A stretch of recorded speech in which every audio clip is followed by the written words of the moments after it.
YouTube it is. How do you feel, Logan says, something, something, something. I'm a dumb fucking piece of shit, something, something. Please come up. I mean, we're just going to be done with like all the, it's just all the nonsense. YouTube live. Great to see everybody. Connor, I don't follow you. Now I do. Bang. Everything I warned you and Harry about will come true. What did you warn Harry and I about? Who are you, bro? Char, good to see you. Loretta, good to see you. Block Connor. Whoa. I thought we liked Connor, bro. Connor be in here. So does anyone like want to come up here? Or? MAGA 20? Yeah, I'm going to pass on that one. Data, hello, good to see you. Jay Fur, it's always a pleasure. Wait, why are we blocking Connor? He's going Lila Dean's version? I feel like that's not a Trump supporter. If I had to guess. Char is MAGA? Whoa, are you two got a thing going on down there? What's going on? Jeff says I fell off. Okay. Why do you have Kamala Harris as your profile picture? I mean, that's great for me. Carrie, good to see you. Noodle, Ellie, hello.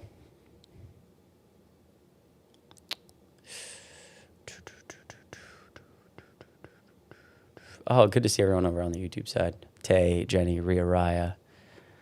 I do need to add some mods. Alex, always a pleasure. Thanks, you guys. Ellie, good to see you. Posted with Berettas, chop out Dubra. Thanks, Data. Not a new camera. Not new. Hold up.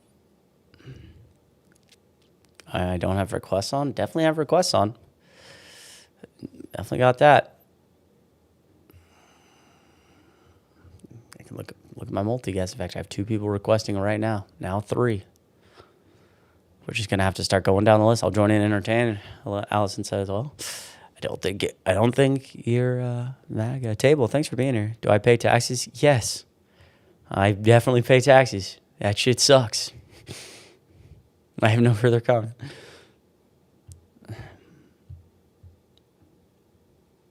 Yeah, King Trump, you're obviously a troll, bro. Get the fuck out of my life. Appreciate you. Cherish, good to see you. Double tap the screen, everybody. Great to see everybody. Appreciate you so much. Well, okay. Well, I'm not. WTF? Watch this.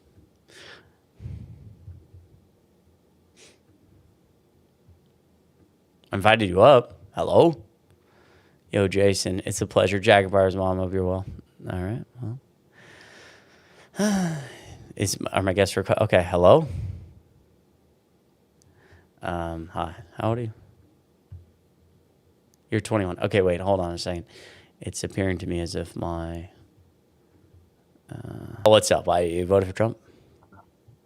So, one of the main things I really did vote for Trump was because I do think that the main things that really affect the community that I live in is immigration. And I do think that Biden just, let in too many people. And to reform immigration, I do think we have to let, some people out first. And then that's what I still believe that Donald Trump will do before the midterms, or maybe after the midterms, but before he leaves office, is to reform immigration. Because that would be great for this country, but we do have to take some people out. One of the things we need to reform is the Xbox Connect mic that you're speaking to me through. I didn't know the Xbox 360 supported TikTok Live. All right, what's going on right now? What? I'm speaking through an iPhone 16. An iPhone 16? Yes. And is your iPhone 16? Is that a nickname for Xbox 360? Is that a nickname for? Wait, maybe I can fix it, like turning it off and on. No, actually, yeah, I'm kind of being a dick, but it does sound. How about now? Wait, hello? Maybe that's a little better. Well, I don't know, but I'm speaking to an iPhone 16. It just sounds kind of like you're underwater. Wait, what about now? I think that's better. Okay, then are you using headphones? No, I'm not. I'm not using my AirPods Max. They're next to me. Okay. Well, anyways, Yeah. Well, listen, it's a couple of things you So said. yeah, like for example, one of the things that I was really against was CHMV, which helped those specific countries. I do think letting in people, too much people in, was bad for the country, even though it can help us All right. economically. Listen, champ. I want you to do me a giant favor. Scroll out of TikTok, the TikTok app, and come back in, and I will let you back up. That's what we'll do. Because we're muffled. We're muffled here. Now it's worse. Yeah, it's well. I live in a society. You said not delete the app. You might not be wrong, Ari. You said go ahead and just log off. It's like when you used to fucking play cool math games, get caught when you were a kid, when you were in like high school, middle school. Go ahead and log off for me. Maybe me saying high school, middle school attracted Trump supporters because they're, supporting the president, obviously, who's very into high schoolers and middle schoolers. So, Ken, it's good to see you. Just log off for me. Just go ahead and log off for me. You're good shit.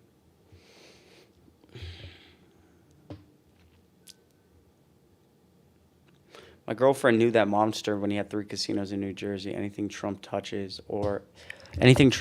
dies, and we're going to collapse our economy and environment. Can I get some W's for Jenny in the chat? Jenny, appreciate you being here. Yes, that's very true. Economy's on some thin ice here. Thin ice.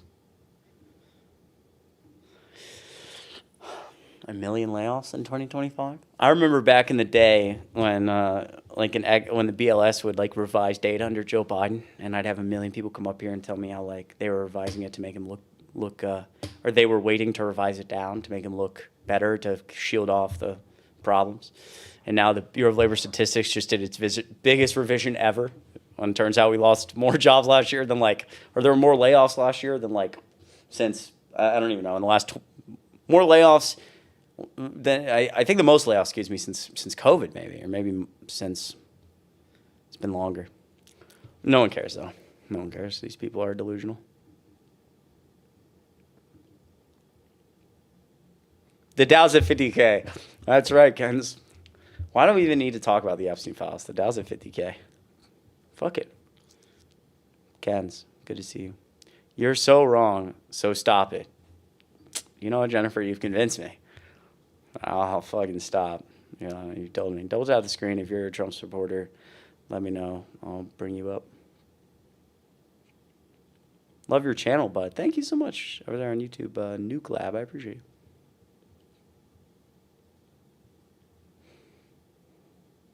I'm still chewing the gum in my ear. I'm sorry. I'll stop. I actually will stop.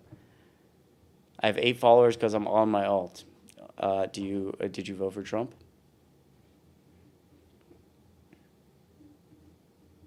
Seems unlikely, right? I'm gonna walk into some fire real quick, chat. Hold up. I love walking into fire. Hello? Hello? Hi. Did you vote for Trump? Yep. Okay, why'd you vote for Trump? Because his border policies? How old are you? 20. I will. I didn't hear that last part, but if it was I love you too. If you're a Trump supporter, let me know. I got kind of scared there, I can't lie. Hello. Hello.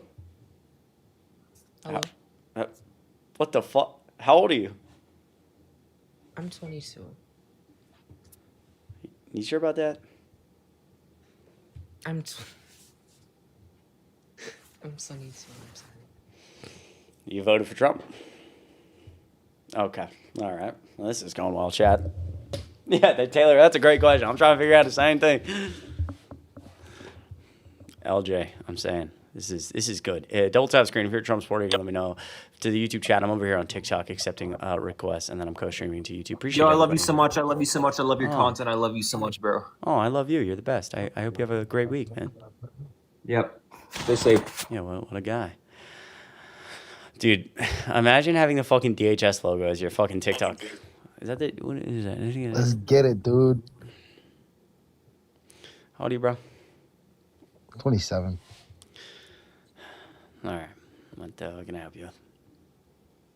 Yeah, dude. Fucking explain, dude. Why don't you like Trump? Yeah, I think there's a lot of reasons I don't like Trump. I think the vast majority of the American people don't like Trump. I think he's underwater in every single category that got him elected, every single demographic. Really, the better question here is, why do you still like Trump? I mean, I'm happy to go on my diatribe of all the millions of reasons he's a despicable human being and an awful leader, but I'd love to hear from you first so I don't have to do that, because most people in here have heard it.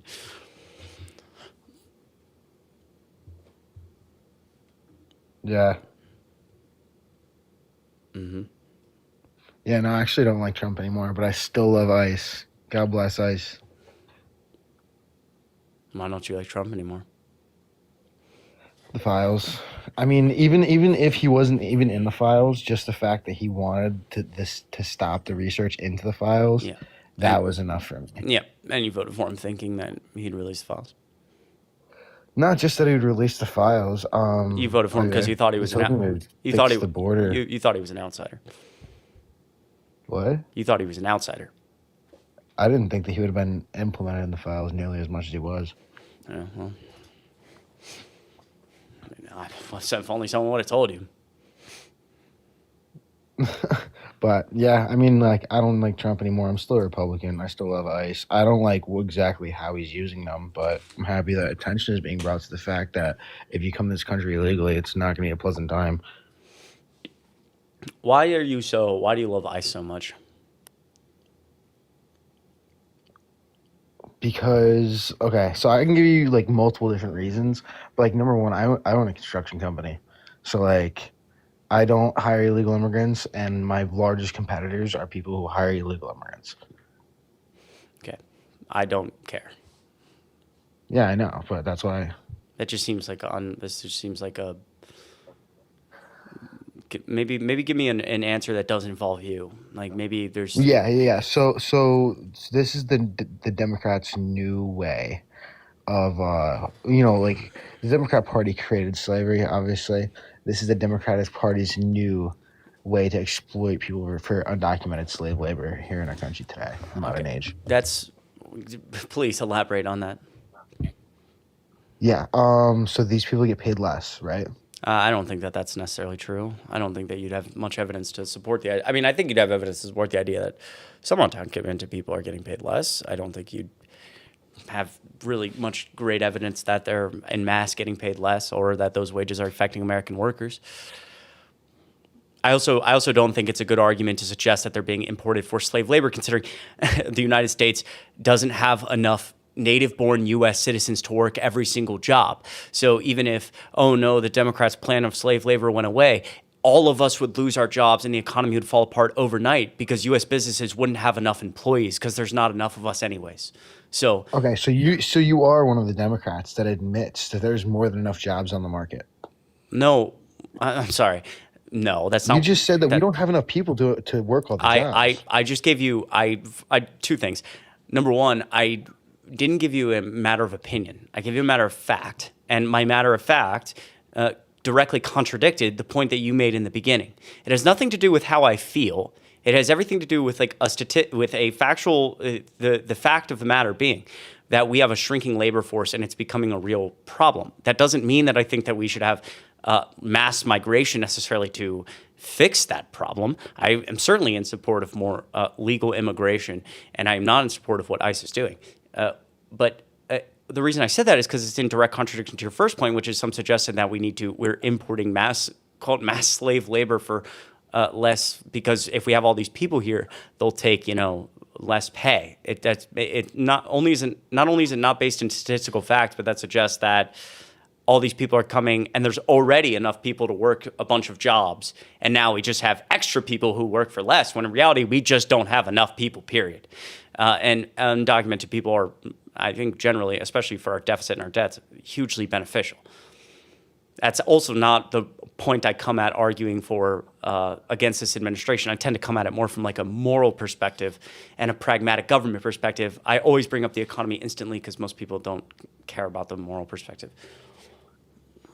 Okay, so 13,000 people here in our country have been unalived by undocumented immigrants. Okay. Do you think that should have been stopped at the border? Yeah, I wish that there was like, our immigration system has been broken. It's like substantially broken for 3 decades. I think, it takes, if you come in and you apply for a visa, you'll get a court date in 10 years. I would very much like to fix that. Joe Biden, and there's a lot of parts of this bill I thought were too strict and I didn't love, but there was a lot of parts of it I really did like. And Joe Biden introduced, and Democrats and Republicans worked on bipartisanly a bill that would have been the toughest border bill in American history. It would have flooded money to the border for security, more agents, approve or deny visas within 6 months, force more legal immigration. It probably, if it was, let's say, it existed 10 years ago, a lot of the individuals you're referencing right now would still be alive. That bill is dead because Donald Trump killed it. And I actually don't believe that the current Republican Party cares at all about that, or they would have passed some type of actual legislative border reform. But they didn't. Donald Trump just closed it via executive order, and he's not going to pass any legislation on it because they don't care to do that. Okay, but you agree that we shouldn't have any undocumented immigrants in this country? I think that I disagree with the premise, and I think the question is dishonest. I don't think people should come to the United States illegally, but I am also hyper aware of the constraints around that. Our immigration system's been broken for 30 years. There was a massive pandemic that destroyed economies around the world. We have tons of undocumented people here that have been here for 30 years and are building a family. So based on those facts, just saying I don't want people to come to the United States illegally. I don't want families to be deported who are American, for all intents and purposes, are Americans and working within our communities. I also am aware that people who are in our communities and came here undocumented, or missed a court date, were set up for failure from the beginning when they're told to come back to court in 11 years. So, I don't know. Right. So I think that we both agree that we shouldn't have any undocumented immigrants. Your argument would be that we should get rid of the criminals and give people an easier path to citizenship. Well, the second part is not possible anymore. So I don't know I don't know moving forward what the answer is. But it's not possible to give people an easier path towards citizenship? Correct. I think that the trust in the federal government has been so evaporated and broken, and our checks and balances are hanging by a thread that you're assuming a lot in that equation that I think no longer exists. One of those things is that brown people are going to trust the federal government to give them a path to citizenship. Hey, show up to this court, we'll give you a path to citizenship. That's what a bunch of undocumented people thought this year, and then when they showed up to court and had legal status, ICE stuffed them into vans and deported them anyway, sometimes against the will of judges and court orders. So I think that I don't know that that's a pragmatic solution anymore. At least not in the way that this country is set up currently. But in a perfect world, yeah, I'd love to give undocumented people a path to citizenship. Yeah. And in a bipartisan, compromising way, that would look something like you have 2 years, a year, or a year and a half, whatever, to show up. And I'd even be, if it meant compromising in support of those individuals paying some penalties for coming here illegally or paying back taxes, but we will guarantee you a path to citizenship. If you don't do it, don't start your process within the year mark or the 2 year mark, you're at risk of deportation. I'd be fine with that. It can never happen ever again until there's about 5 different amendments to the Constitution and another century passes if this country still exists. Okay, so do you think that this administration in any way, shape, form, or capacity is going after illegal criminals or undocumented criminals? I'm sure in some capacity, yes. Specifically? No, I don't think specifically. Based on DHS's data that they've provided us, 70% of the people that they've arrested so far have no previous criminal history. So I actually think the majority of people they're picking up are members of are nonviolent individuals. They're clearly based on their own statistics, not going after the worst of the worst. How many of them are violent criminals? Do you know? If 70, I don't know how the DHS is defining violent criminals, but probably the other 30%. Right. So 75%. From what I've seen, it's like around 30% ish are criminals in general convicted, and 5% are violent criminals. So you don't have a problem with the fact that 65%, based on this math, are just random people? The 30% that I said also includes the 5% violent. Oh. So you're talking 70. Yeah, so 70% of people don't have any prior criminal conviction. You don't have a problem with that?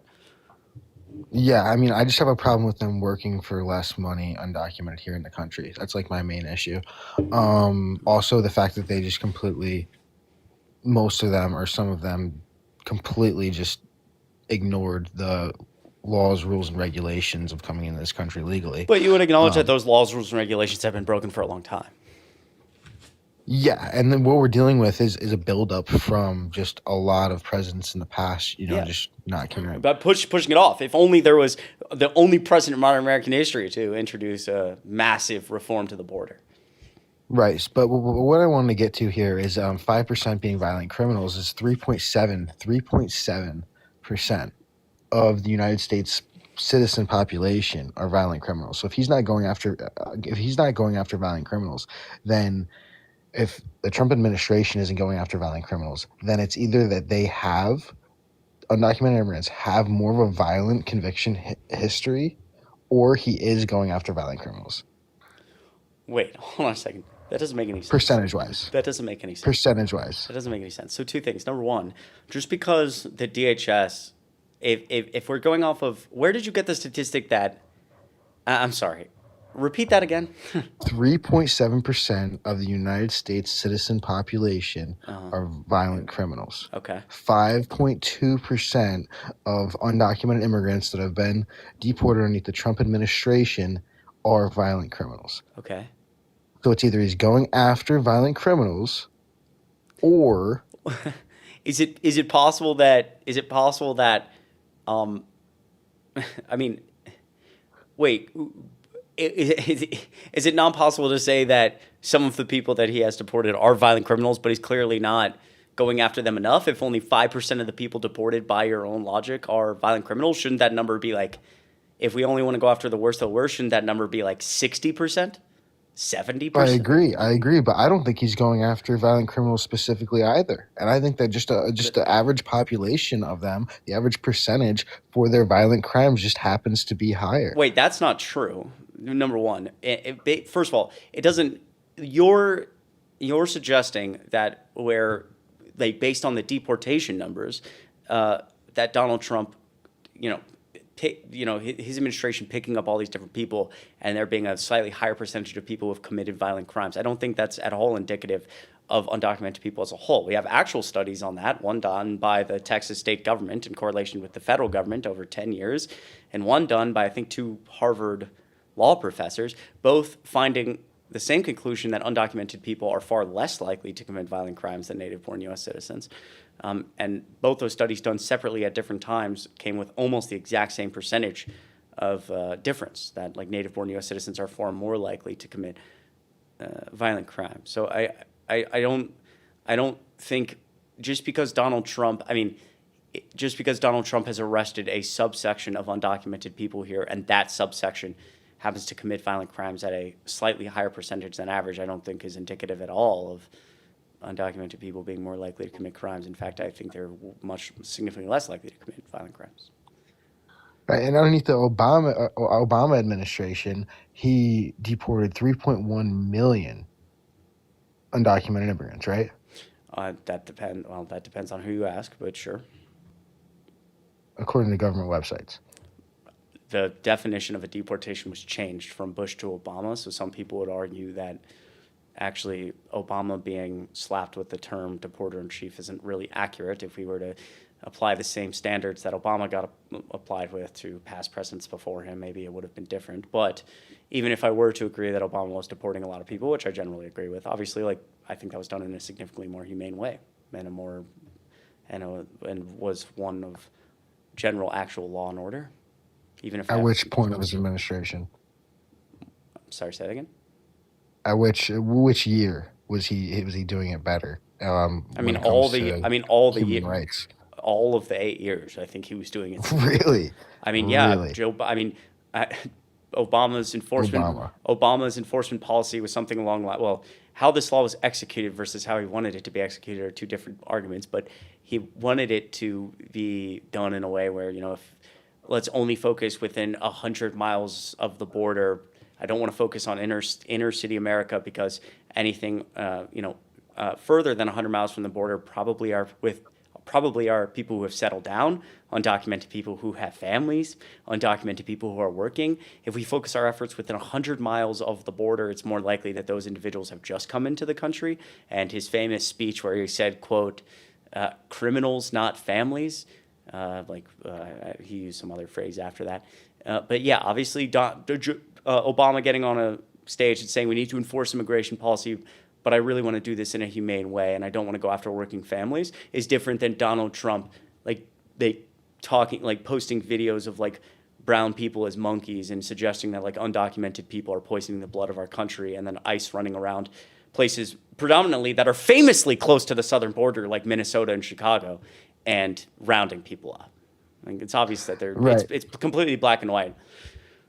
Or it's I just had one quick point to make about Obama. I didn't want to turn this into a 10-minute Obama spree, but this one quick point that I wanted to get to is he deported 3.1 million on government websites. That's what they call it. 20%, almost 20% of which were violent criminals. I mean, 700,000 violent criminals were inside of our country at that point. Lord knows how many are in our country at this point. Well, that's the problem. That's not a point. I just want to point out that's not a point in time. I think you just referenced over 8 years, but continue.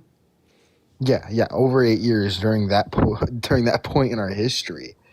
Okay, but they weren't. That doesn't. I'm just saying the way you said that is you're suggesting that they're all Yeah, here no, at you're the right. same time. Anyways, how many violent criminals are there here now? I mean, I don't know. It's not good. It's a bad problem. Yeah, if only Donald Trump cared to fix it, he had an opportunity to. He didn't. Well, Joe Biden and Democrats tried 8 months before the election.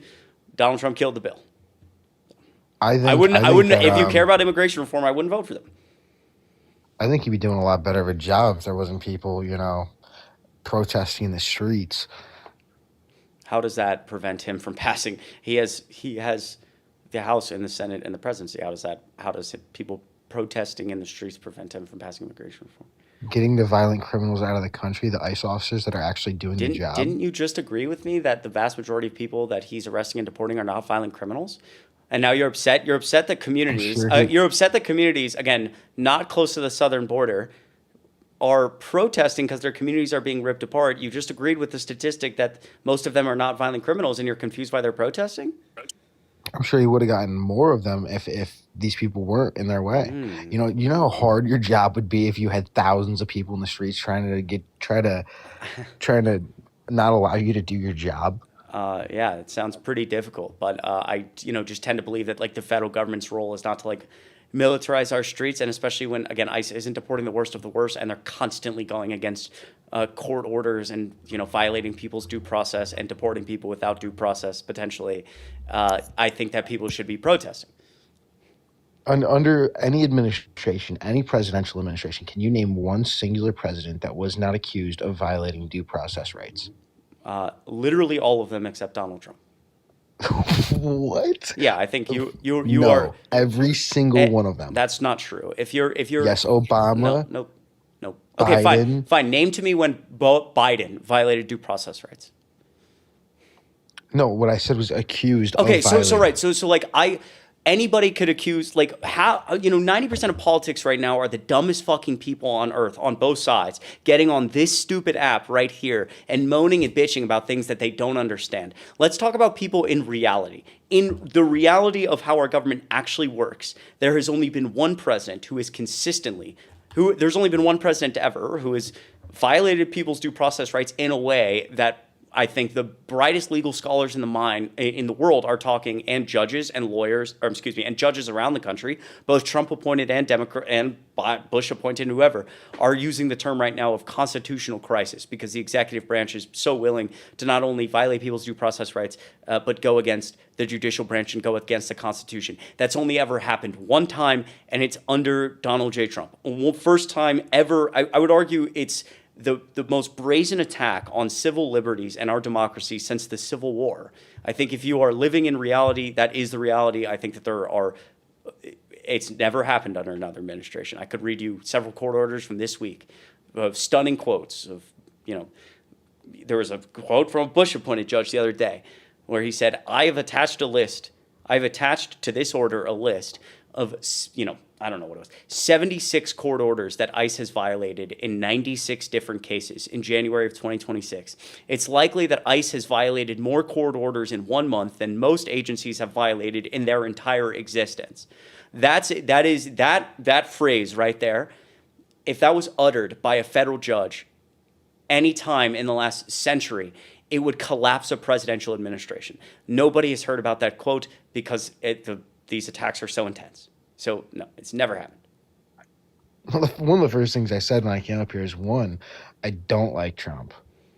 2, I do like ICE. 3, I don't like how he's using them. Okay, well, I think that it should be used more along the lines that Obama. I think you should did it because reassess. they did a far better job at getting the criminals out. Okay, well, I think that you should reassess what your red lines are in politics. Like, But are you saying that the ICE underneath the Obama administration is also bad? Are you saying that ICE in general is bad? Like, what are you saying? Or is ICE good but implemented the right way? I think why this is like everything that's wrong with politics right now. Like, that's like really arbitrary. It's very like Is ICE bad or good? Is ICE bad or good? It's like this is an incredibly nuanced topic about an agency that was founded after 9/11 and has a bunch of different things to do. It's like a very complicated. You can't just good or bad them. You're just scared to piss off your supporters. Is it good or bad? I'm not. I'm sorry. I'm not scared to piss off my supporters. I'm tired of politics being talked about in such an unbelievably stupid, incoherent way. Is ICE good or bad? I think the way ICE is operating right now is bad. I think it operated better under Barack Obama. I tend to not take incredibly nuanced, hard to understand topics and just label them as good or bad. And again, this is everything that's wrong with young people and politics right now. It's so dumb. It's like, that is so dumb. I think ICE is operating poorly right now. Does that mean it can be reformed? I don't know. Would I support abolishing it? Yeah, probably. But abolishing ICE? Yeah. I think that at this point, I think that it's not really about abolishing ICE. It's more about fixing how the executive branch runs. But yeah, I think I'd be generally in support of abolishing ICE. I don't really concern myself with questions over is it good or bad. If it's good now, why wasn't it good under Obama? It's just so. Is this on YouTube right now? Yes. Okay, good. Abolishing ICE would be the worst thing that's ever happened in American history. I hope that you understand that. I'd love to hear why. It's very obvious why. They have a job. They've been around for a very long time. How long has ICE been around? I don't know the exact date. Well, that's a really important question. How long has ICE been around? Yeah. Well, there's always been a form of immigration enforcement. Of course. I don't know when they started calling it right, ICE. Of course. So the DHS always did immigration enforcement as a whole, and then ICE was created post 9/11. So when I say I'm generally in support of abolishing ICE, it does not mean I don't want immigration law to be enforced. I think that that's an absurd claim. Nobody believes immigration law shouldn't be enforced. The claim about abolishing ICE is that we should abolish ICE and have DHS as a whole do immigration enforcement like they did pre-9/11, and maybe we could, figure out how and why the executive branch is being so hyper-politicized that ICE can run around and do things with no oversight. Maybe it would provide more oversight and tame things down a little bit if ICE didn't exist and we did immigration enforcement like we did for, dozens of decades and decades pre-9/11. Immigration has been a huge problem ever since undocumented. So why is it the worst thing? I still don't understand. I'm sorry to cut you off. Why is it the worst thing to ever happen since in American history? Yeah. So since the 80s, we've had on average around 7 million people come into our country every 4 years under each presidency. Undocumented immigrants coming into our country, 7 million. That sounds wrong. Where'd you get that stat? I literally, dude, just look up how many undocumented immigrants came in the country under each presidency. Joe Biden had 10 million Joe Biden had 10 million Border Patrol encounters over 4 years, which certainly doesn't mean 10 million people came in. I don't know that 7 million is anywhere near accurate, but continue. 10 million people were begging to come through our border during the Biden administration, is what you're saying. That's not what I said. How old are you? Border encounters. How old are you? 27. Oh, fuck. Okay. I was really hoping. I thought you were like 19. I thought it was like the young Gen Z is like super fried. Yeah, but that's not what I said. Right. I said that there were 10 million border encounters under Joe Biden through 4 years. Right, 10 million people begging to come into our country. That's not the same thing, but whatever. Then what is it? Can you just get to your point? Yeah, 10 million people begging to come into our country underneath the Biden administration. Okay. So what's your point about ICE here? Yeah, dude, like we have a huge problem. There's so many people that want to come into our country. We can't. There's no way. There's no way for to even have enough judges. We should pass. There's no way. First of all, yes, there is. No, 10 million people. That's 2.5 million people each year. 10 million people did not. You are actually like, I believe that your IQ is below 80. Okay, 10 million people. 10 million people. Again, I said it 3 times, did not come across the border under Joe Biden. I said 10 million people were encountered. Joe Biden had a slightly higher deportation rate than Donald Trump did in his first term by like 1/10%. So, obviously 10 million people did not come across the border. That's number one. Number two, there's plenty of, not only are there plenty of judges, and there would be an ample amount of judges to handle any of these given cases if, the law that was proposed by Democrats, the strictest border bill in American history, was passed by Republicans, but they refused. It's also just not a good argument to say like we can't deal with we can't enforce constitutional rights that have been laid out by the Supreme Court because we don't have enough judges. That's not a great argument. And again, to your point about ICE, a DHS can do immigration enforcement. If you have a problem with the amount of undocumented people, fine. I think that that's a reasonable thing. We've had a problem with Border Patrol for 30 years. I have a problem with the fact that these 3 other agencies have been hyper-politicized, and ICE has a larger budget than like every other agency combined, and they're running around with no oversight. So, and Donald Trump is like fanning the flames of violence, and American citizens are being executed on the streets. And the people that ICE is hiring are conservative, like people who are, like 19 years old, and have no, I think that's a huge problem. I would love for the federal government and any of these given things to go back to, again, generally how it's been for all of modern American history, and like not be super hyper-politicized, not be hyper-politicized at all. You should be fired from any of these agencies for voicing political opinion, period. All right. So why do the majority of these people come? How do the majority of these people come into our country? It's under overstaying visas. You be good now. You be started. Like I was actually pretty respectful, but I was kind of getting heated now, and it's late. I gotta go to the next guest. I got to. Shout out to that guy, sort of. Also, shout out to YouTube chat. Chris is very knowledgeable. Not really. I'm just kind of fucking nerd. I appreciate everybody in the YouTube chat. It has a bigger budget than most countries' entire militaries. We have a lot of money. Chris does not know anything, Gary Hill says. That might be true too. 14 million total estimated in our country. I don't even know how many. I actually don't know the number. Chris lacks common sense. No. How could you say? That's not nice to say. That's not nice. Just kidding. Oh my. This guy doxed me, bro. Is this the guy who doxed me?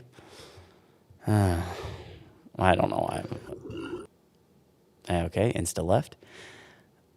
You kicked me because you don't believe in sea turtle radiation, Creed. Let up Trucker Bob, because what? I don't see a... All right, we'll get up some Trump supporters. See Super Chat? Oh my goodness. Thank you. Hold on, give me 1 second. Yo, what's up? Yo, Jackie, thank you so much for $2. I'm still willing to help moderate YouTube chat. Yo, Jackie, you're the best. Thank you so much. All right, Jackie. I'm trusting you here. Then maybe if Rita is over here. Hi. Yes. Thank you so much for $2. I appreciate you a lot. Yes. I can hear you. Jesus Christ. Hello. I've never done this before. So okay. Thanks for having me. Of course. How old are you? I am 30. Okay. Why do you like Trump? I'm kind of 50-50 on it, to be honest. Like I was a massive supporter during his first time running, and then, second term. With the whole release of the Epstein stuff, like I'm still kind of undecided. I don't know how much he's actually implicated in that.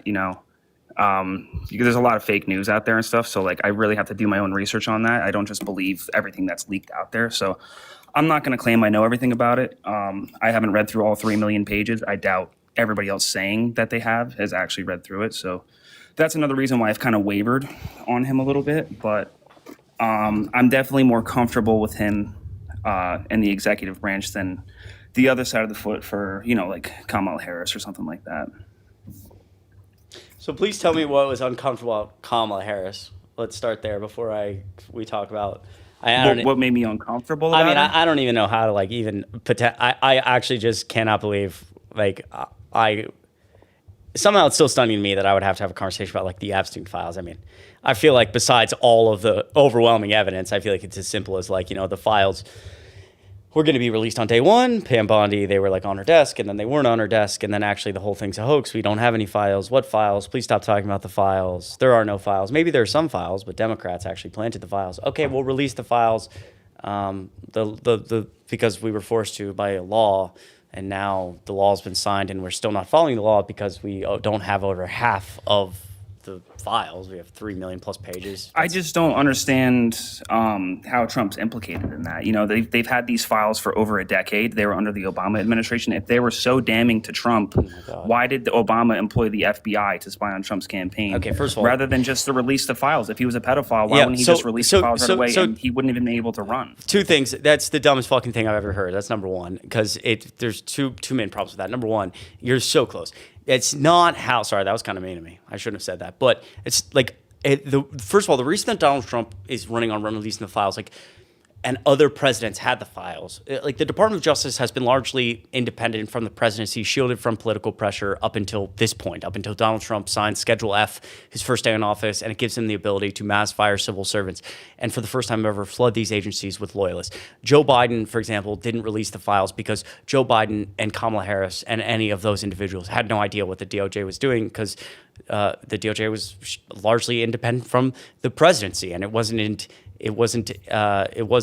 believed to be appropriate. It's not appropriate, but I mean, Trump and his people. So why is now the appropriate time? You don't think there was any oversight back then? They had access to these files of all these people, the Clintons, all these people in the files, and they could have released at any time. Yeah. So again, the reason it's an appropriate time now for Donald Trump is because they want to hyper politicize this, and they believe that the executive branch, the president should have sole control over these 3-letter agencies and the president should be able to run them how he wishes. For all of modern American history, again, that for any of these 3-letter agencies, the CDC or the FBI or the DOJ or whatever, day to day, they were largely shielded from political pressure.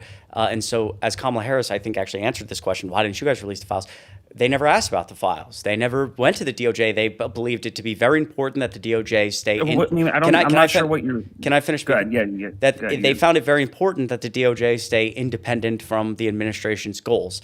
They didn't want to politicize an issue like the Epstein files, so they didn't know what was going on with it, and they trusted that the DOJ was going to follow the facts. I think the DOJ has had open investigations into this for quite some time, hence why, again, Obama wouldn't release the files, because that was an open investigation. He I believe, didn't know what was going on with that and trusted the DOJ to follow the facts. So partly you say, why did Obama spy on his campaign and then not just tell the world that he was some giant pedophile? It's like, oh, well, maybe it's actually because he didn't spy on his campaign and he didn't have access to the Epstein files because he's not some evil guy running around trying to sink Donald Trump's, whole campaign. I mean, he definitely had access to the FBI's resources. He easily could have done that. Yeah, but okay. You're telling me with Obama sitting in the most powerful office in the world that he didn't have access to release those files? How old are you? I'm 30. Okay. I told you, I'm 30. The Department of Justice is part of the executive branch. But just like any other 3-letter agency, the president has never... In American history, the president has never, up until right now, and some people say that the way Trump is doing this now is how the Constitution intended. So I'm not attempting to claim that Trump is doing... I believe he's doing something egregiously inappropriate based on our Constitution. Other people would disagree with me. But it's a fact that like the DOJ is part of the executive branch. The president is, the chief is the head of the executive branch.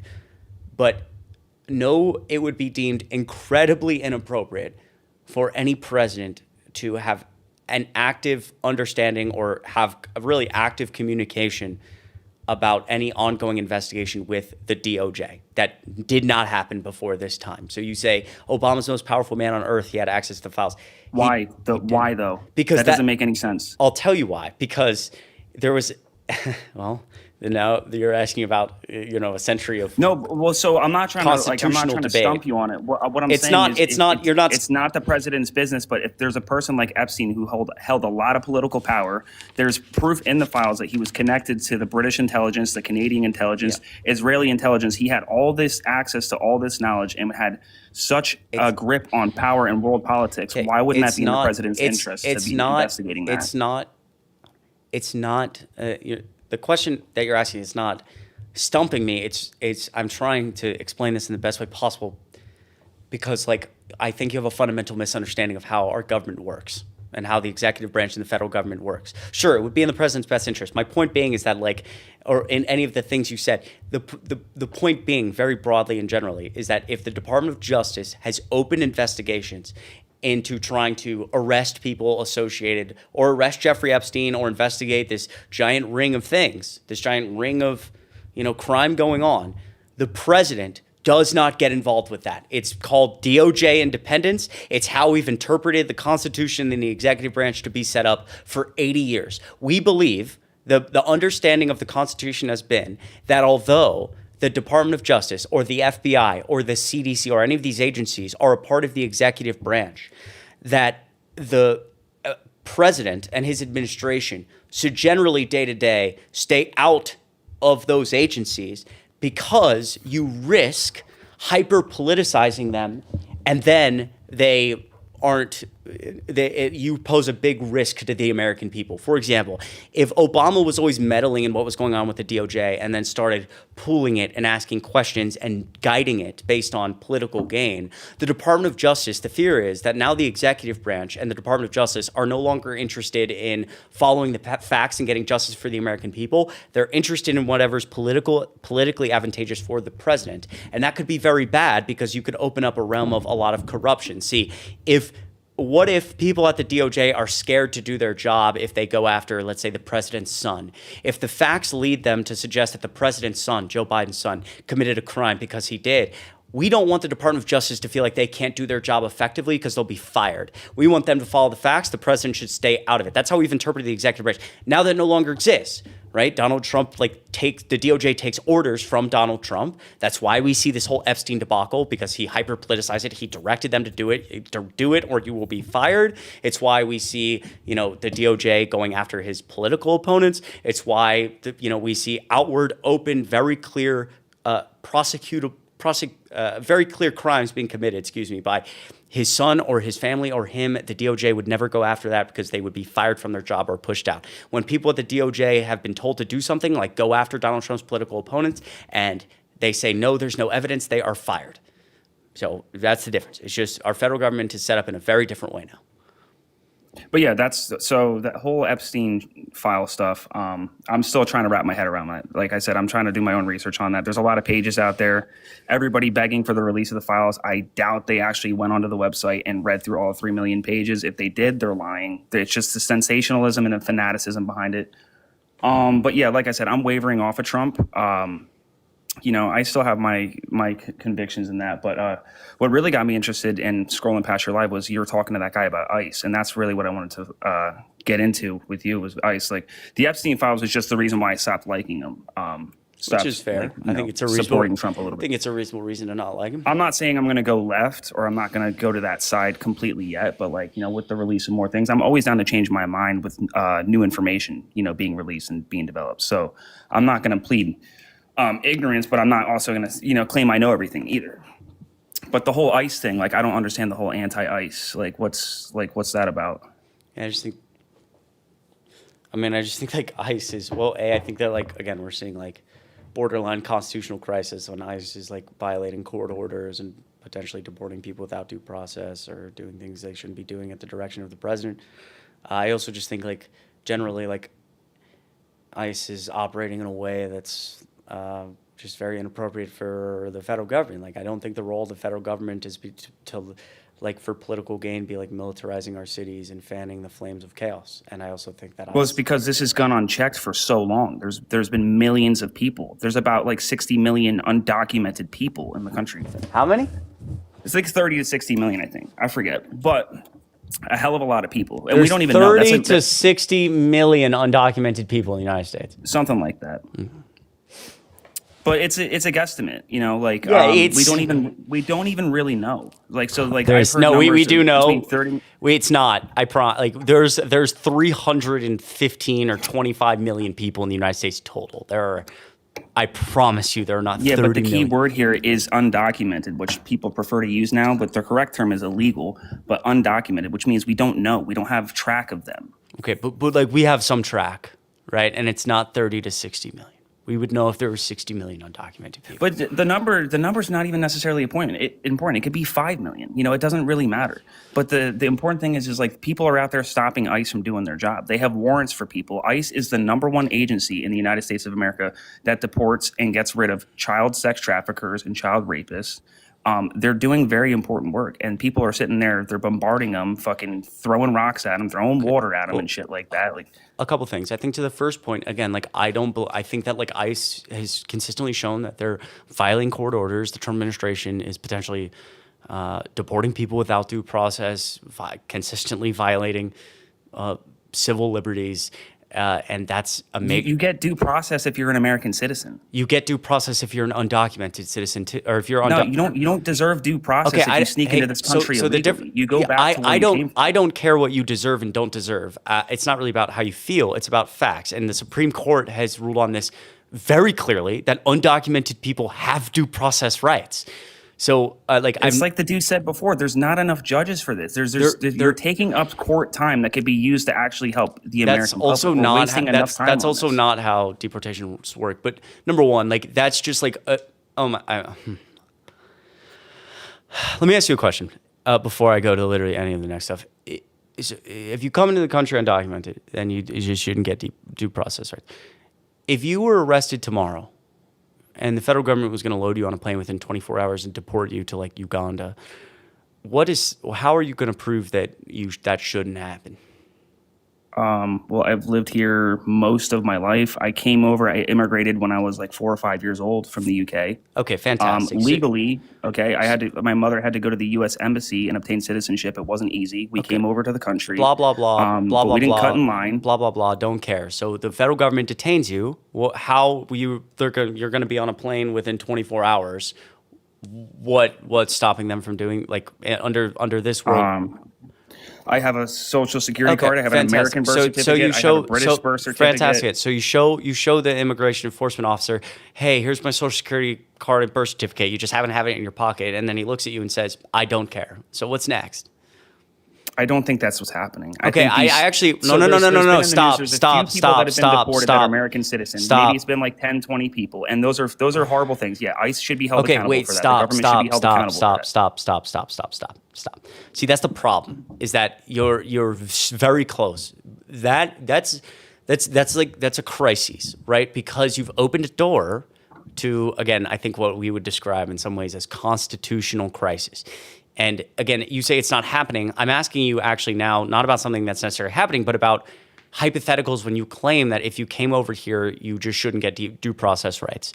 It's like, you need to understand like the basics of like checks and balances. So again, if you are picked up and you say, here's my social security card, and the ICE agent looks at you and says, I don't care, then what's next? Well, then I guess you get kicked out. Okay, so you get kicked out, right. So that's a problem because that would be a violation of your due process rights.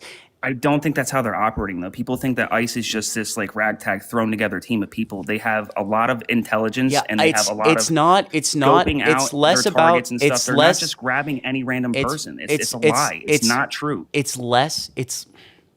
what I'm getting at to you is less about what's happening and more about like the setup of checks and balances and how dangerous what you're advocating for actually is. The point I was trying to make to you is that if we're not giving due process to certain people, if you were arrested tomorrow and you couldn't get due process rights for whatever reason, just because the federal government didn't feel like it, and you couldn't get put in front of a judge to show the things you're describing to me, then like you could just be deported and nothing could be done about it. Then that's huge red flag, major crises. And when the federal government is ignoring federal judges, when people are being potentially deported against, federal judges, hey, you cannot deport this person, and they are deported anyways. Like that's the definition of constitutional crisis. What's the point of a constitution if the executive branch can just do whatever it feels like and doesn't have to listen to the interpretation of the laws based on the Constitution, aka the federal judges? And I think we're bleeding on the line of constitutional crisis. I think we do still have some of our checks and balances, but to suggest that like, oh damn, tough shit, like 10 people got deported, it's only 10, like that's like people go to war over, democracies fall apart over those types of things. that's So can I ask you a question? that is a quick, if that's all right? that raises serious questions, what you just described about the validity of our Constitution. I didn't say the Constitution wasn't valid, but the Constitution has amendments in it, and the definition of amendment is that they're subjects to change. We have amended the Constitution many times, and there's this whole talk. I seen an interview with Steve Bannon and stuff. They're talking about Trump running for a third term. That would be a violation of the 22nd Amendment. All right, so there's things to take in perspective of that. Like we can always get together and try to amend things or protest against things. And so, what if Trump ran for a third term anyways? If he ran for a third term, I don't think it would go over well. I don't think he would be received well by the general public, both conservative and liberal. I think but the a lot of his 22nd voter base is mad at him. and the 22nd Amendment just wouldn't mean anything in this case. Well, it does mean something. That's why he's not capable of doing it. Well, He would have to go get that changed. Well, that was my question. Like, what if he didn't change it and ran anyways? Well, I don't even know. Like, that's just a crazy hypothetical. I would imagine there'd be massive chaos. it's I mean, not- people would be getting him out of office. Like, Right. people would definitely be storming the Capitol or something like that. Yeah. Anyways, what were you going to So ask? do you think that? So you said earlier something about the executive branch having total control. Do you think that the executive branch is authoritarian, like complete total control? Is that what you're suggesting?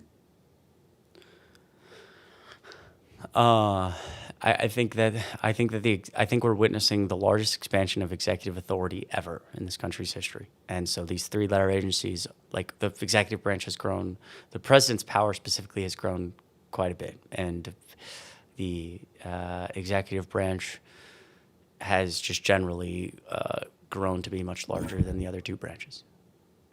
But so how is it authoritarian? Like, what have they done or what have they passed that has been operating in an authoritarian way? Sure, I think I just described in some instances that I'm happy to pull up of them violating court orders, the Trump administration directly violating judges' orders and court orders and judges from across the different decades sounding the alarm on that, and describing, a way in which the federal government operates with the judicial branch that's actually, I'll just pull this up on my phone. That's frankly unprecedented. I think that's number one. I think number two, a good example is Donald Trump and the executive branch using the powers of government to go after private businesses, to go after universities, which are also private businesses, media companies, law firms, people who don't agree with him politically, or are potentially enemies to him politically. He goes after them. He signs executive orders against them. He files lawsuits against them.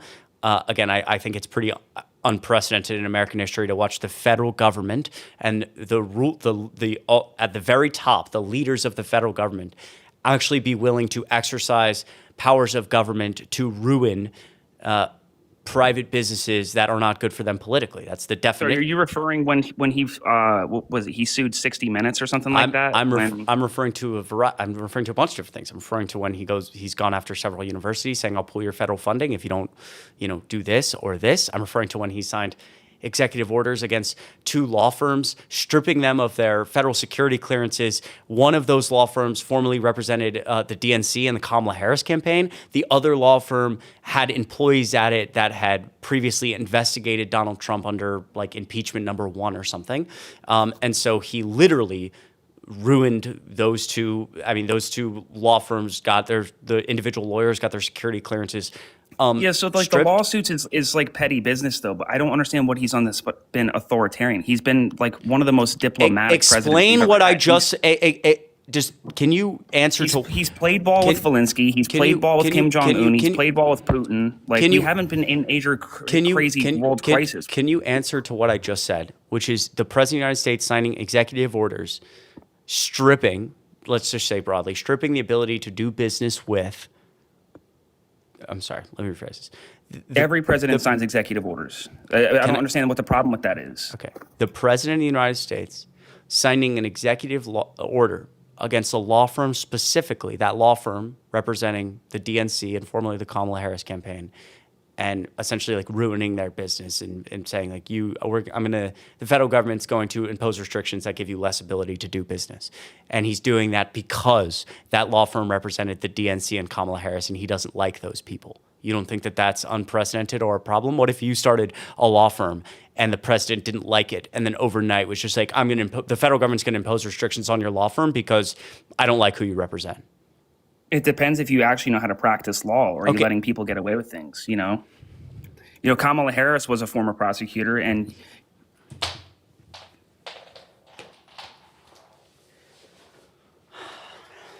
dude, these are the conversations that trip me up the most. And I'll tell you why they trip me up the most. Because I try so hard. I don't like to be mean. And I think the reason that I'm mean is actually not because I dislike anybody. It's because I care so deeply about what I do and this country that it dawns on me more and more every day that you think that this scenario where Trump wins a second time, you're losing your country you're losing democracy. Democracy is falling apart in your hands and you're watching it. And you realize the key reason you're losing it is because grown adults have literally zero concept of how their government works. Zero. No, that dude would fail an immigration test. He would fail an 8th grade civics test. And look, it's taken me a long time to even have a basic understanding of this stuff.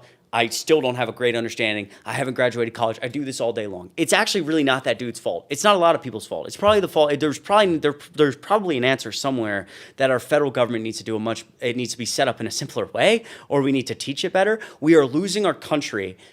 We are losing democracy. We are watching real-time authoritarianism come to be because millions of Americans are too fucking stupid to realize that it's hitting them right in the face. They have no idea the basics of the executive branch. They have no idea on a very basic level how our government functions every single day. And there are kids who stormed the beaches of Normandy and died and were forgotten about. There are millions of Americans who have sacrificed so much over a very long time that this country has existed to get to a point where now, from their graves, they are watching American democracy change rapidly under this administration. Not because Nazi Germany has come to rise, not because of some foreign intense power, not communism, not any of these past things, but because the American people themselves they learned in school that the 18-year-olds and the 19-year-olds stormed the beaches of Normandy and died and were forgotten about. They learned about the Berlin Wall, they learned about all the history, and they ended up becoming somebody who had no understanding of how their own government worked, and they pissed it away because of their own fucking stupidity. And I hate saying that. I hate it. I hate it. I hate it. I hate it. It drives me nuts every single day because I would like to believe, and generally I still do believe, that the American public is generally very smart, and I have faith in the American public. But when I do shit like this, I don't know what else. It physically pains me. It hurts me. I just desperately. I never talk about myself on live. I never ever talk about myself on live. But for once, one of my political beliefs that most of my political beliefs have very little to do with like me personally. I want to live in an America that like has a democracy. I'm fucking terrified for the future of this country. I'm terrified for like my future in a country where like there's just rising like this the democracy and checks and balances are starting to crumble. I'm very scared for that. I'm scared because I don't understand how the fuck I'm supposed to have a family or fucking kids or 50 years. And some people in the comments are going to laugh. They're going to be like, oh, you're so dramatic. You're fucking stupid. If you were smart, you'd have the same worries as me, whatever. And like when I have those worries, I sit here and I bottle it all up and I go, oh my God. Because you think about it day to day and you're like, we're losing it to deeply misplaced, cruel, evil, incompetent people. That's how we're losing this. But then you realize day to day when you talk to people, none of these people are, a lot of these people are not cruel. The people at the top are cruel and incompetent. Of course. But you realize the people that you talk to one-on-one, rarely cruel and incompetent. Rarely cruel, just incompetent. They have no understanding of the basics of democracy, and I don't get it. I don't get it. I don't get it.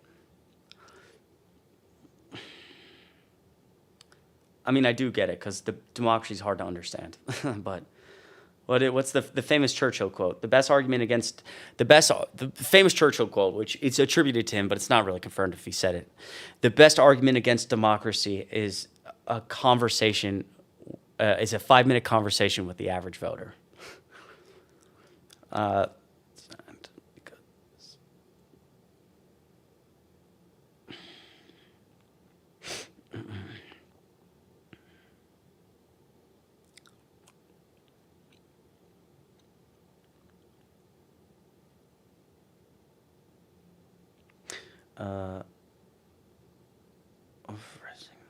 Sorry to that guy. He was actually really nice. He was generally very respectful. I'm sorry for crashing out.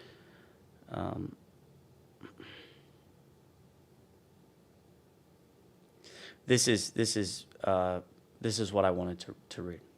I think this is a good example because I can't do it well. This is an article titled "Why I Am Resigning." Mark Wolf, Reagan-appointed judge. Quote, in 1985, President Ronald Reagan appointed me as a federal judge. I was 38 years old. At the time, I looked forward to serving for the rest of my life. However, I resigned Friday, relinquishing that lifetime appointment and giving up the opportunity for public service that I have loved. My reason is simple.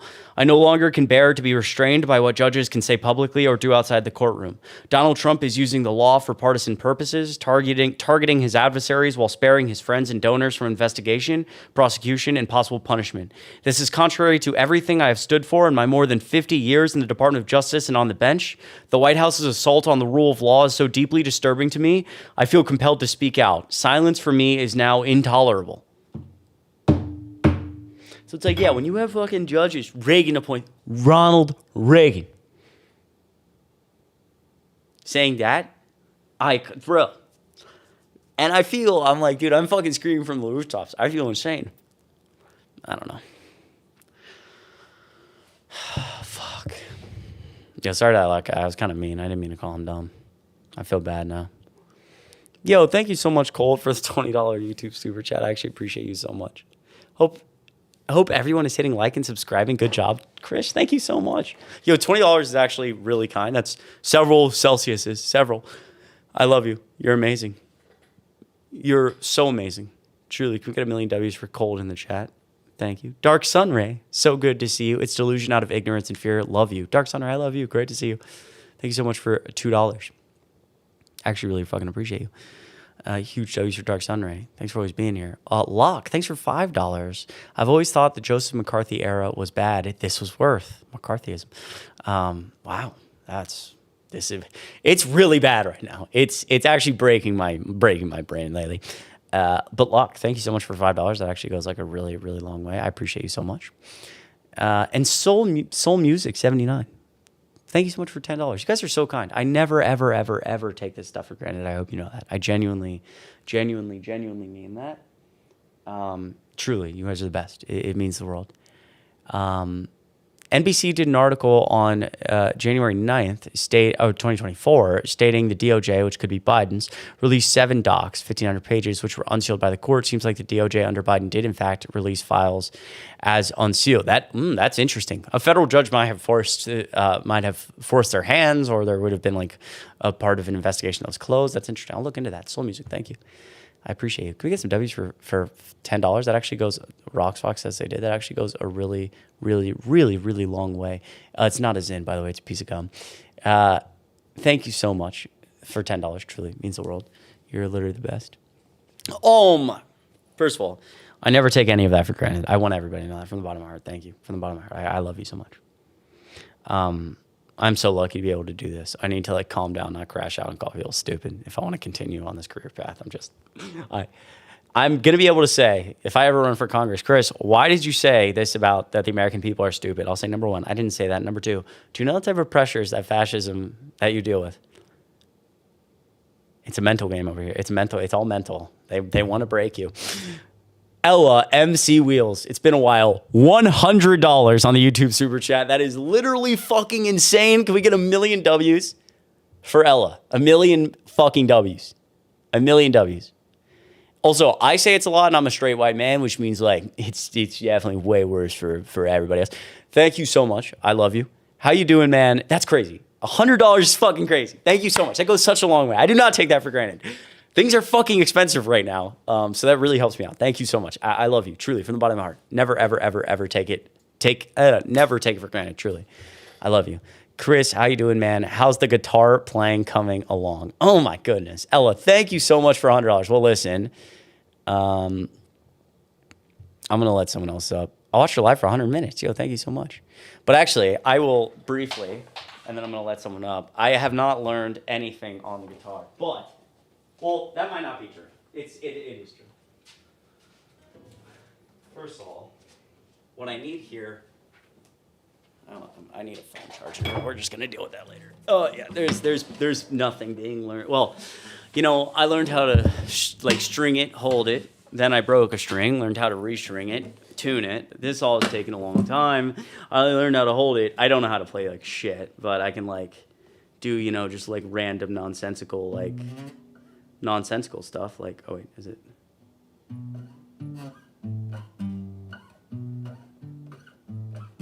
Full 7 Nation Army.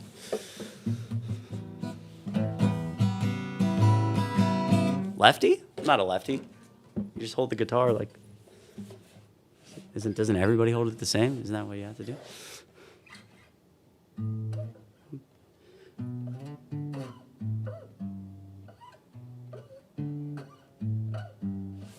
Anyways, I don't know shit yet.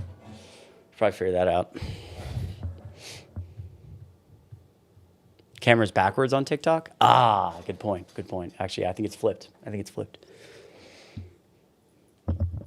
Gosh, it's busy chat tonight. Jackie, thanks for being here. Darns. Yeah, left it. My bad. Iron Man? I play guitar, you sound great? What? I'm not a lefty. Dude, you gotta teach me how to play guitar. Whatever's most comfy. Kind of hard. Southpaw? What is going on here? You're playing lefty? Uriah says. Am I flip? Well, wait, but doesn't regardless of if you're lefty, the guitar, because this part, this little, I don't know what you'd be calling. I don't know shit about it. Okay, I literally just ordered a guitar because I was like, I need to do something to take my brain off politics. But if the guitar be this little part, this little hump, thick. I'm sorry, but everybody regardless of your dominant hand, it's always gonna be here. So it's you're never gonna have the guitar you're never gonna have the guitar like this. You're always gonna hold the guitar the same. So MAGA thinks he's I think my camera's just flipped, but wouldn't everybody hold it the same way? Or is it guitar? Do you buy a lefty hand guitar? Is that how that works? I don't know. Okay, don't make fun of me. I don't know shit about guitar.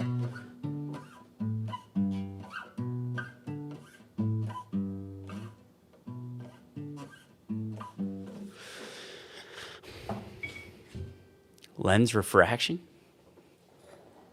Okay, all right. Raise your right hand and show the camera, LJ says. I'll drink and see. Wait, what?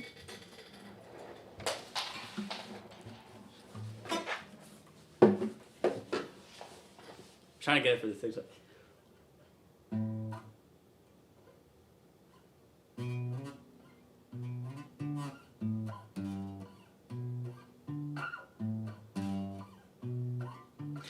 I like truly I've spent 2 hours probably fucking with the guitar, and I've just tried to learn how to like hold it and how to like play certain chords and how to tune it and like what the guitar be meaning, bro.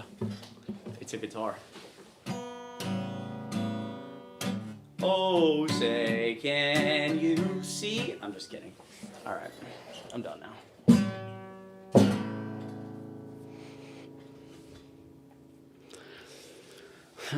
Oh, I'm tired, bro. Fuck. Yo, Maggie, good to see you.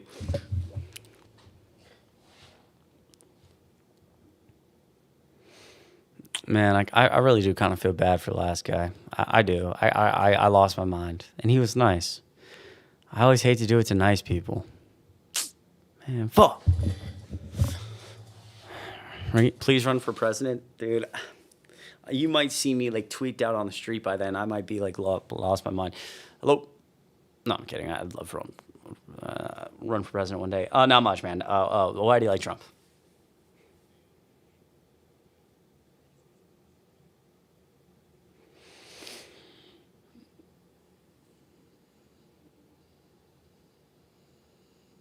That's kind of sick, actually. I didn't know that. That's actually, what the fuck? That's actually a cool fact. I didn't know that.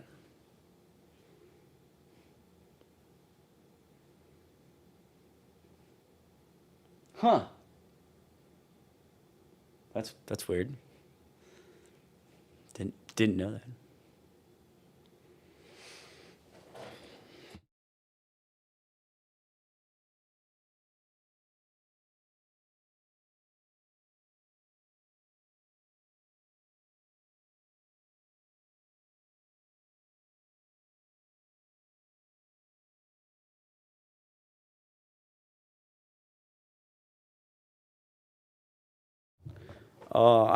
There's two. I don't remember. I'd have to go back. It's been a while about like the specifics. But one of them formerly represented the campaign, and then the other one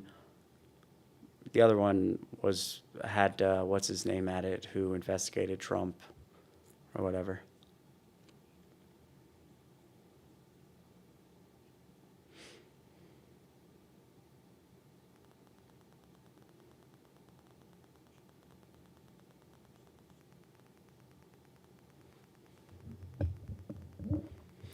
With that law firm in particular? Well, no. Does it relate to pro bono work? Well, see that, yeah. So I mean, obviously, like, he's now for conservative causes. My understanding has been, well, let me say this: other law firms that have bent the knee to this. Which again, I actually think that striking a deal is a great example again of still this kind of like rising authoritarianism where these I think now, and I'd have to go do the math, but we have seen at least 8 or 10 different law firms actually give money pro bono essentially to the Trump administration. It's not to the Trump administration, but it's for conservative causes that the president cares about from starting now until even after he leaves office to fight for. A lot of those other law firms watched the first law firms get slapped with executive orders and have to fight them in court, or just like generally lose out on business because their lawyers don't have the same security clearances, can't walk into federal buildings anymore. And those law firms said, okay, let's do the math. It's going to cost us this much to deal with fighting Donald Trump's litigation in court. And we could lose out on this potential business, and it could be a whole thing publicly, or we could give them $100 million free dollars of pro bono work, and it would cost this much. Let's do that. And that's a business decision at the end of the day. But I also think that's still a great example of like that rising authoritarianism. And even if, and I'm not sure if one of those law firms, you may be correct that one of the law firms that actually got the executive order did end up agreeing to pro bono work. But I still think that's like a major problem. Oh, it's muted on you?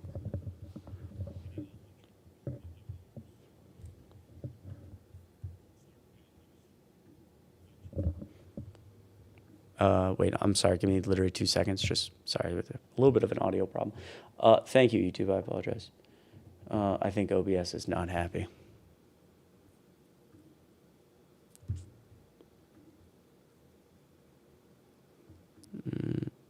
Speak for me. Yo, I think it might. that working? Yeah, I think it should be fixed now. Sorry, guys, my computer is having trouble. Let me know if on the YouTube side if we're feeling better. Sorry, go ahead. No problem. That's okay.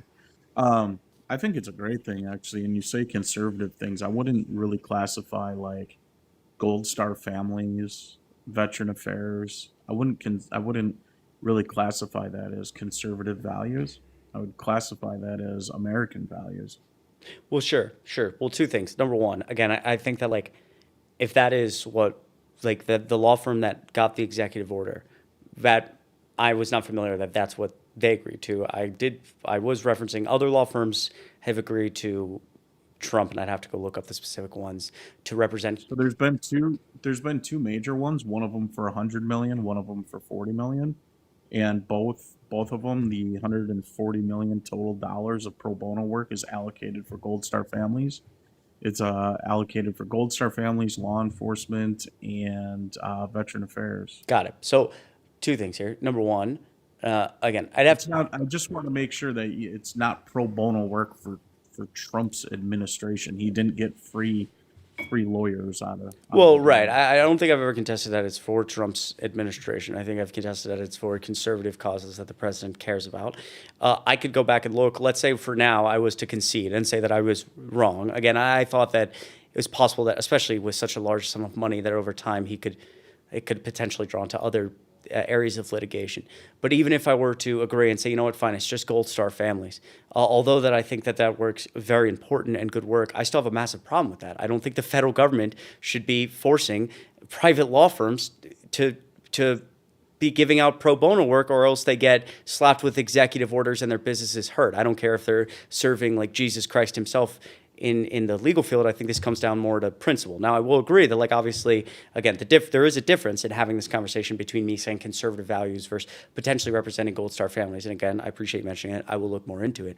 But I still do very much have a problem from a principle perspective of the federal government being that involved in people that clearly, like, politically, they have a problem with. And so they're going to go after and then, potentially via executive order, and then strike some deal where that private business is giving up time and resources and effort for the administration not to come after them simply because of what they believe politically. I think that's really dangerous and a really aggressive rise of like executive authority that we've never seen before. Yeah. But in saying all that, I do agree that if you are correct that it is for Gold Star families, it's obviously this connotation does become different. Yeah. I'd have to disagree, like based off of, what the allegations were for them to strike the deal originally. I don't believe media should be in favor of tipping the scales for political opponents, and that was one of the big allegations in the lawsuit. I don't believe that law firms should be able to illegally sue the government. I think that's bullshit and ties up our courts. So him being a deal maker outside of court and getting pro bono work done for Gold Star family members, law enforcement agencies, and veteran affairs, I think that's a pretty damn good outcome. Okay, but there's again like two problems with what you just described, which is like. And like the first part of what you said, which is tipping the media in favor of, or the media lying. Like, again, that's a good example of like the principles of like what we believe the role of government is, because the first thing I think of, and this is why we have conversations about, like the First Amendment and the restrictions around the First Amendment, because you can't yell fire in a crowded theater. Right. But sure. Who gets to decide in this instance? Who gets to decide if the federal government, for the first time ever, really is going to engage in this way with private businesses? All of a sudden, the president gets to decide what he believes, or let's just say the executive branch as a whole gets to decide what they view as, quote, tipping the scales or having the media lie to tip the scales in an election, like that seems like a very, very broad, overarching claim that like they just get to believe. And again, this still just rides back to principle of like, not only do I not believe that to be true at all, even if it was true without a shadow of a doubt, I don't believe that the executive branch should say, okay, that's causing us, we believe that this is wrong, therefore we're going to go after these people. Furthermore, to the second point, you say something about illegally suing the government. Like, I don't think hold on really quickly. I don't think that the executive branch, again, like regardless, really, to just bring it back to principles, not to get tied up in what it actually is. If somebody is filing frivolous lawsuits, that should be handled by the judicial branch, and a federal judge, if they feel like those lawsuits are so frivolous, can I don't know, potentially fine or, throw out these cases or even, issue some penalties, which then can be enforced by the executive branch if law firms are acting inappropriately. It still is nowhere near, in my opinion, the federal government to decide who's doing good and who's doing bad. That's like, again, we're really getting toward a lack of democracy and more of like the federal government gets to decide what's good and bad. It reminds me, really, I will let you speak, I promise. It reminds me of, and again, my chat might get very outraged about this, and that's okay because I love them all. But famously, the ACLU, which we all love and talk about consistently these days, because the ACLU spends a lot of time right now doing two things. They fight relentlessly for the rights of immigrants detained unlawfully by the Trump administration, and they do that for free. And B, they fight relentlessly for individuals who are part of the LGBTQ plus community, specifically trans individuals, trans teenagers. They do all that for free, and they do it across the United States government. The ACLU also, I wish I remembered what year, got a phone call in Skokie, Illinois, which is a huge, has one of the largest Jewish populations in the country, Skokie, Illinois, and they got a call, and on the ACLU lawyer who picked up the phone was Jewish, and it was the KKK, and they said, we're trying to hold a rally in Skokie, Illinois, and they're not letting us. They're not providing our permits. Will you help us? And the ACLU agreed to represent them. They would end up striking, the rally would end up being held in downtown Chicago. But the ACLU talks about this on their page, and they say, this was obviously a very hard decision for the Jewish lawyer who is the main representative and the ACLU as a whole, but that they came back to their principles of that and this is the ACLU's opinion, that if anyone's free speech is violated, then everyone's free speech is violated. And even if we hate, the KKK in this instance, they should not be denied permits. This is their opinion. Should not be denied permits from the government because they are a hateful group. And so, again, bringing that to this instance, like I think similarly, if we have principles, I don't believe the federal government should be able to decide just very arbitrarily what they believe to be right and wrong with what media companies or private businesses do, because I think that is a never-ending slippery slope of garbage.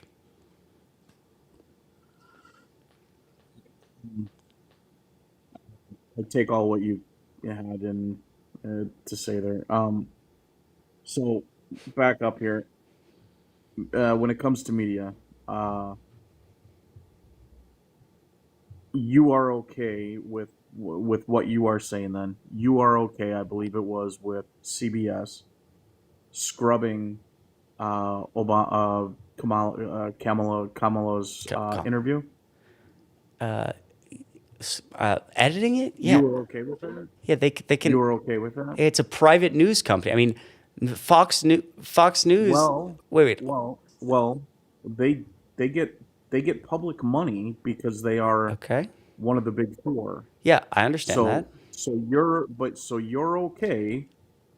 You're okay with them scrubbing an interview to project and not give her exact words to an actual question that was given in the interview. I don't believe that that's the reason the interview was edited. I don't believe there's any evidence to suggest that either. Chris. Do you have? We saw the. Wait. See, yes, this is. Wait. Hold on. See, this is. Hold on. Hold on. This right here is a really good example. The argument you're making of why I don't believe it's the government's role, because instead of providing me, like, for example, some subpoena text messages from CBS saying, like, we are going to scrub it, you say, Chris, we all saw it with our own eyes. And so now you decide what you saw with your own eyes. I decide that I have no evidence, and I watched both the cut and the full in full, and I thought Kamala Harris looked great in both. But now the government gets to decide to sue and punish people based on something that, again, is just arbitrary. It's just based on how you feel. I don't think that CBS did that to make Kamala Harris look better. I thought both looked great. Do you want to play the clip? Yeah, Of the scrubbed version? but do you wait, hold on. Like there's not a person on this world that would say she nailed that answer. But do you understand that, like, what you're? Because But wait, hold on. you wanna know- But you, No, Chris, let me finish for 1 second. but wait. Chris, I will. Chris, Hold let me on. finish Hold for a on. second. Hold on. I will. Because you're missing the point. I will. No. But I feel like Because the way that they scrubbed it, Chris, the way that they scrubbed it was her answering a question, and the answer that was given was an answer that was for a whole different question. Okay, I have a question. Can I ask you a question? Do you have any evidence that that's why CBS did that, besides how you feel about an objectively subjective question, which is how she did in the interview? What other evidence do you have? Okay, so again, wait. Okay, but you hold on. No, stop. No, stop. I didn't get to finish my question. I let you speak. If you answered the question, so if it is subjective, then my question becomes, like, do you not understand, regardless of if you or I are going to disagree about the CBS, do you not understand how dangerous it is that we have now allowed the government to engage in this way in private businesses based on how people feel? Politically, Trump and you feel like they scrubbed it to make her look better. I don't feel that way, but now the government gets to punish private businesses because, like, I start to question if I start a business in the United States and if I become wildly successful, well, this won't happen, but if I become wildly successful in the next 10 years and I IPO a company, should I be concerned with what I've posted on social media about the president? Because I'm pretty sure right now as it stands, there's about a 60-40 chance I would get denied. If I had a company that could IPO, I would get denied that IPO request because of how I publicly feel about this administration. That's where we're at right now. And what you're describing, again, plays into that, where even if you say, okay, well, the scrub doesn't make any sense, you have no evidence to suggest that these things were scrubbed for political gain. You just feel that way. And because the government feels this way, they can pull the levers to attack private. It's the definition of, it's fascism. I'm not crashing out. I'm not. That was one way. Oh, I'm laughing.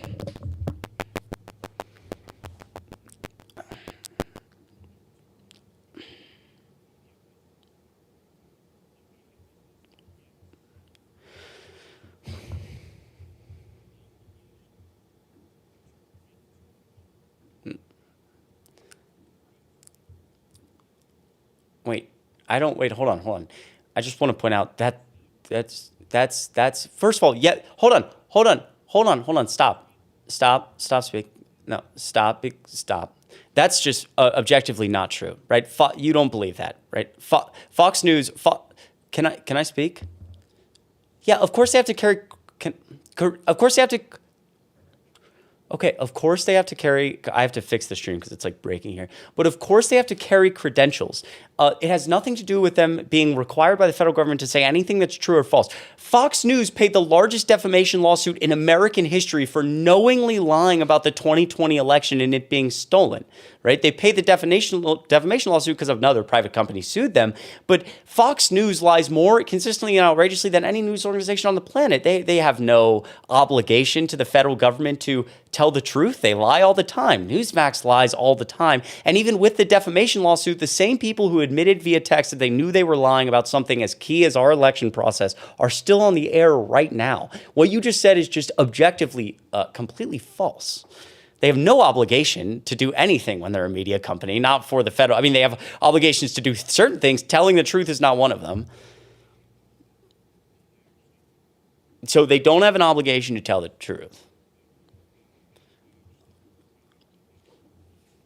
Okay, hold on. Okay, all right. We are really. I'm sorry. To that guest, if you're still here and you can still hear me. Okay, wait, is he? Dude, my computer is like literally about to blow up. My computer is about to blow up. Don't worry, guest. I'm gonna let you back up, but hold on a second. I'm sorry. I know we're engaged in a good conversation right now. My YouTube is upset. Everything's upset.